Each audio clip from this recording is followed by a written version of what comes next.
culture in the school, I've had a passion for people and the different ethnicities in our school, and especially for those who are of Māori Pacifica backgrounds.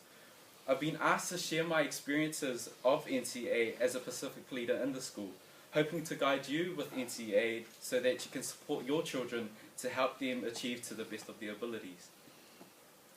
NCEA is not as hard as teachers make it out to be. We are told by teachers that certain credits contribute to different parts of NCEA, like literacy, numeracy, and university entrance. But there are only two things that we need to worry about as students. One, achieve all credits that are offered to us, and two, achieve them to the best of our abilities. By doing this, we don't have anything to worry about in terms of passing NCEA overall. Personally, NCEA has not been easy for me, considering I have been in so many extracurricular activities at school. My overcommitment to different cultural activities outside of school started to show in my grades, which were degrading over the first few weeks of year 11 and year 12. This was my first hurdle in my studies, and it is most likely many of our students here today are facing the same problems.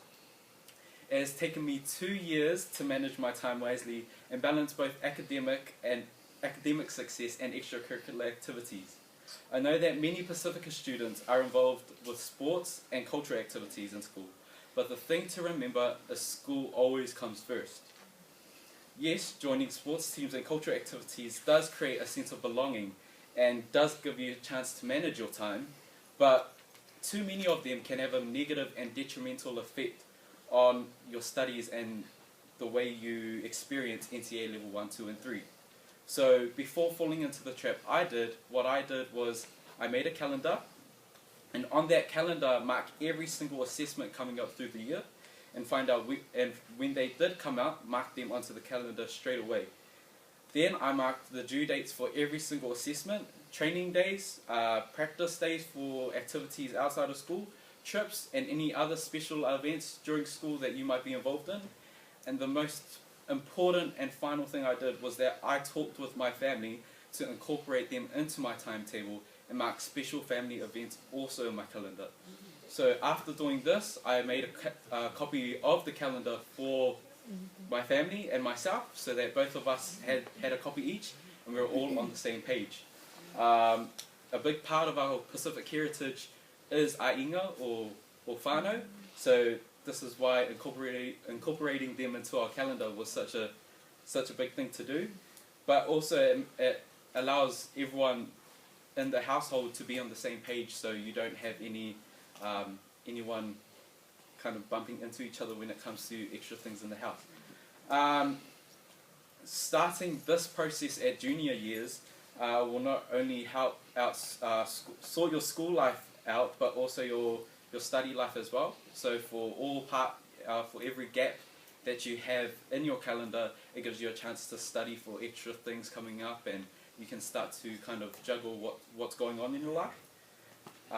NCEA is like a pile of stacking blocks. In order to start building towards the sky, you must build a solid foundation. And this, to me, is really true, because in year 9 and 10, I treated these years as a kind of time to relax and to chill out before hitting the hard yards at NCEA level 1, 2 and 3. And so the truth actually was that my attitude in my junior years and my lack of listening in class created gaps in my education for NCEA level 1, 2 and 3. So it is just as important to be a year 9 and 10 as well as being a year 11, 12 and 13, because in year 9 and 10 it helps you kind of set you up with an understanding and basic foundation, so that when you hit NCEA you can start to build on and develop on that knowledge you learned in your junior years. Just for all of us students, just think that the hard yards now in college will benefit you when you leave and move on to the big world, and that you've endured 7 years of college or 7 years of schooling it wouldn't hurt to just endure 5 more. So parents, they're annoying. They're always on your back and sit in your parent-teacher interviews seeming to constantly put you down for your good work. And with that simple comment, good, but that's not good enough. Thank you, Mum. But it's support and surveillance that teenagers need, no matter your ethnic background, you know.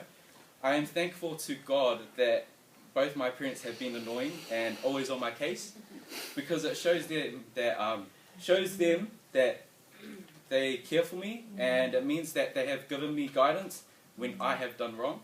Especially in a century where social networking is at a high, parents' surveillance over their kids is essential to prevent teens from getting into trouble. Let's take Facebook. You know, it looks innocent, but it's not. You know, a simple rude comment, photo, or status can not only affect you getting into jobs and getting employed in the future, but could also get you into trouble with school, the police, and other teenagers, which is something we don't need at this age. So I am glad that my parents forcefully made me accept their friend requests on Facebook, because it meant that they knew what I was saying and posting on my page, and if things were inappropriate, they would tell me to take it off. So I'm very grateful for that. But also when I come home from school, I am not just asked how was school, but what I learned at school, which makes me think, and ultimately I have to explain what happened in my day and what I actually learned. It is this simple communication between parent and child that can create an environment where parents know what their kids are doing at school, even as simple as them asking questions such as what they learned at school on the day, helps parents get involved in their kids' life, outside of school, inside of school, it doesn't matter. But it's so just get involved with your kids, and you never know, parents could also learn something new from their children as well.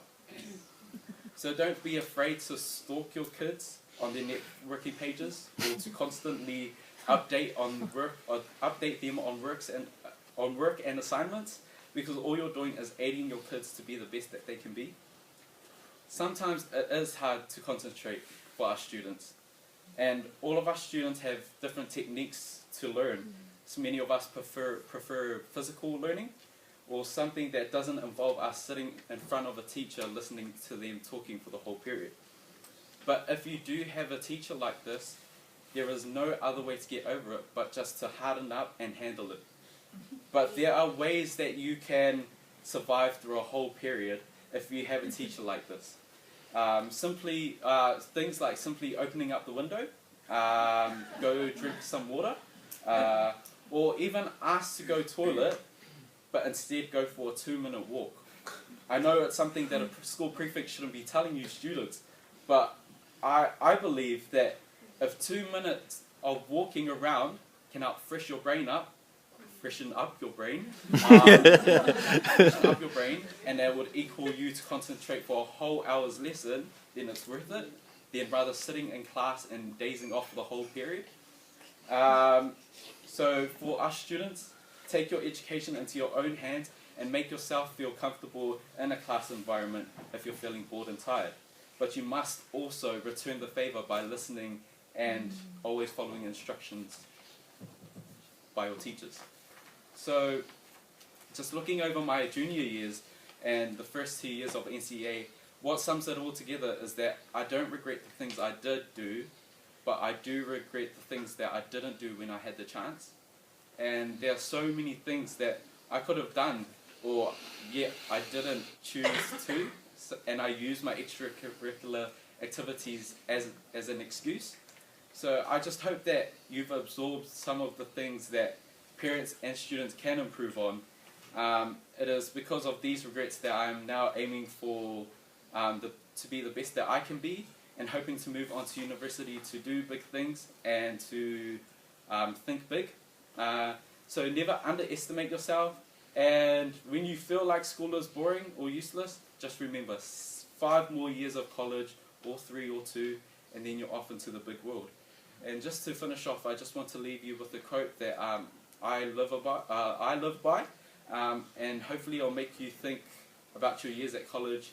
And so overall, take every opportunity that comes your way and always aim for success as well as a positive mind. So my quote is, life is short, live it. Love is rare, grab it. Anger is bad, dump it. Fear is awful, face it. Memories are sweet, cherish it. And dreams are free, chase it. So thank you and best wishes for 2013.